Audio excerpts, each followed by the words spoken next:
Hey guys, this is Nick from RPG Mastery, and today's video is all about potions and lotions, or oils to be more precise.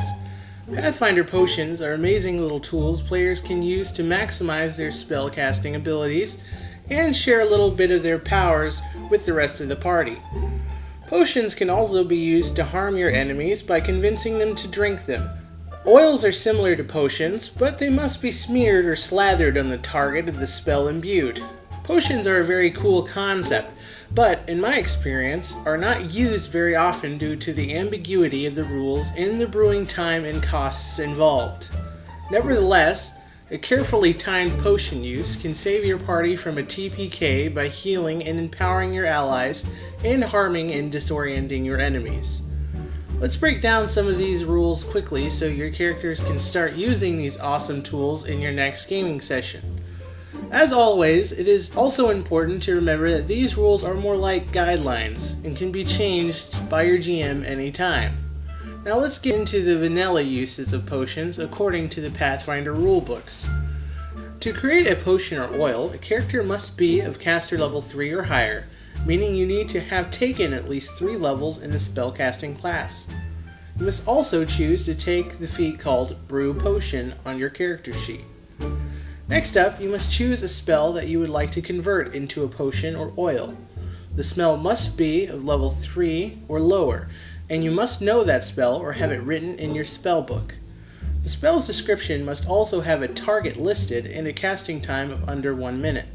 This means spells with no target, such as Fireball, cannot be used, unfortunately. But spells like Cure Light Wounds or True Strike work just fine. Now you need to decide whether or not you are brewing a potion that must be drank or an oil that must be slathered on the target. Once this is decided, it cannot be changed. Next, we use a simple formula to determine the spell save and the cost to create the potion. The formula is the spell's level times the caster's level times 50 gold. The gold represents the spell components you are using to brew and bottle, and players are treated as if they already have ingredients needed. This should be approximately half the price it would cost to purchase the same potion from a vendor within the game world. Some GMs may require you to have a cauldron, and may have you role-play out obtaining your ingredients. However, I highly advise against putting your players through this level of tediousness, as it will slow down your game and bore your other players. Make sure you write down the caster level of the potion or oil in your inventory so you will remember its variable effects when used in the future. Now we will determine how long it will take to create the potion based on its value. Brewing a potion takes 2 hours if its base price is 250 gold pieces or less. Otherwise, brewing a potion takes 1 day for each 1,000 gold pieces and its base price. After you calculate this, you're finished. You have successfully brewed your potion or oil. Now let's figure out how we're going to apply this in combat and outside of combat. Potions and oils can be applied to the user as a standard action, and the spell takes effect immediately and targets the drinker of the potion or the person within contact of the oil. This does provoke attack of opportunities in combat.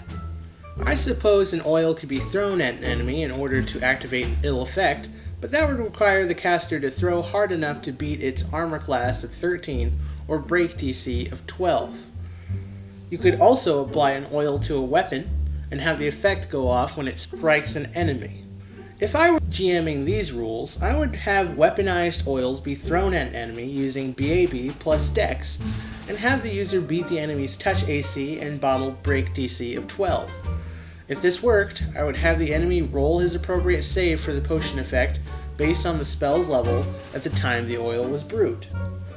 Let's give an example of one of my personal characters creating or using a potion on his allies.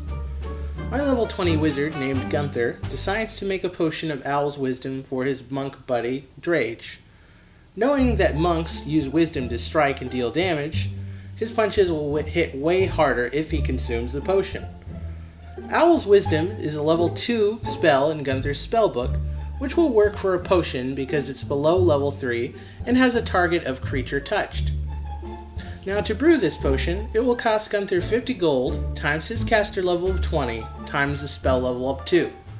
This potion will cost Gunther approximately 2,000 gold to create. Because the value is 2,000 gold, and it takes 1 day per 1,000 gold to brew a potion or oil, this will take Gunther 2 days to brew.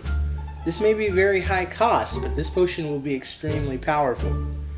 Later he gives the potion to Drage so he can use it in combat later. On Drage's sheet he will write down Potion of Owl's Wisdom, level 20, because Gunther was level 20 when he brewed it. Weeks later, Drage gets into a scrap and needs an advantage in battle. On his turn, he downs the potion as a standard action while dodging his enemies as they take their attacks of opportunity. The potion takes effect immediately, targeting him, and he pulls up the spell Owl's Wisdom in the core rulebook. The spell gives Drage a +4 enhancement bonus to his wisdom, and it lasts for 1 minute per caster level, which in this case is Gunther's 20, so it lasts for 20 minutes. If for some reason Drage wanted to resist the potion's effect, he would make a will save of 10 plus the spell level of 2, equaling 12. Later on, Gunther informs Drage that he just ingested a potion full of brewed owl feathers and droppings. Yum. This is all there is to potions and oils. Because of the ambiguity of the rules, they have a lot of flexibility. Some homebrew rules I would suggest using is allowing the creation of splash damage spells like Fireball being made into throwable oils, and allowing players to create more than one potion from a single brew by allowing a create potion skill check. You could also allow players to make up new spells that they can only brew into potions by placing a level on the spell they create. If you want to get really crazy, you can allow players to ignore the level 3 cap on potions so they can brew potions like Wishes or Miracles. That's it for this episode of RPG Mastery. Remember, if this information helped you in any way, please smash that like button and leave me a comment. If you want more, please subscribe for more weekly videos about role-playing games from yours truly. This is Nick Newman from RPG Mastery. Remember to keep calm and roll 20.